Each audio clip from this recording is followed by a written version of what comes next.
खड़ौली में दुकान है महालक्ष्मी ज्वेलर्स है। मेरा नाम उगम बेलाराम चौधरी है। एक ग्राहक ने मेरे पास 3-4 साल हो गए एक चीज़ रखा था, तो उसको मैंने हिसाब लिख के दिया पूरा, इतना इतना हो गया, इतना इतना हो गया।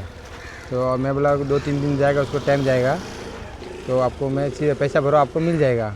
तो उन्होंने किसको तो कॉल किया और फिर उसका मेरे को फ़ोन आया, संजय पाटोले का फ़ोन आया मुझे और मेरे को बोलता है कि तू इधर आ, गाड़ी में बैठ तू, और धमकी दिया मुझे। और मेरे को 7:50 पे फिर वो दुकान के आगे गाड़ी लेके आए और मेरे को धमका के गाड़ी में डाल के लेके गए, वो पुलिस स्टेशन की तरह लेके। फिर इधर से फिर इधर और भी इसमें मेरे पास से 2 लाख रुपए मांगा और तेरे को सोना भी ये देना पड़ेगा, फ्री में देना पड़ेगा। और फिर बाद में नहीं, मैंने बोला मेरे पास पैसा नहीं है सर।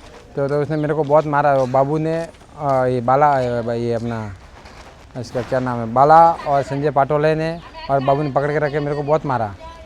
और फिर बाद में पड़ते धरते मैं बाहर गिर गया और भाग के फिर मैं दुकान पे और बाद में बोलता है कि तेरे को खाई में डाल के मार के खाई में डाल देंगे। हाँ, पुलिस स्टेशन करने के लिए अभी मैं आया हूँ। कल से मैं रात से मैं इधर आया हूँ।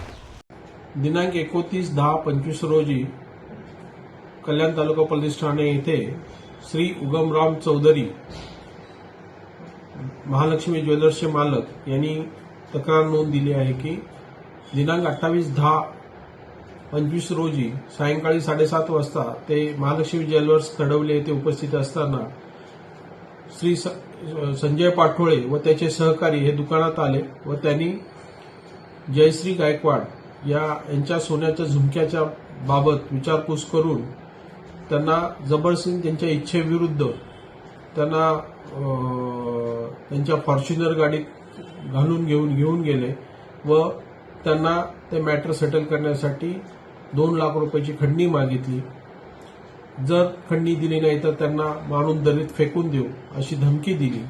अशा स्वरूपाची तक्रारीवरून CR नंबर 630/25 गुन्हा दाखल झाला आहे। या गुन्ह्याचा तपास PSI डाकोरे करत आहेत।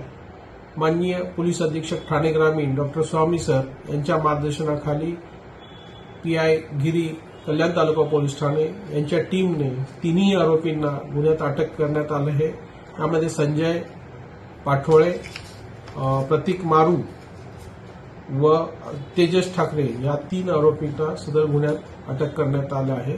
सदर गुन्ह्याचा पुढील तपास चालू आहे।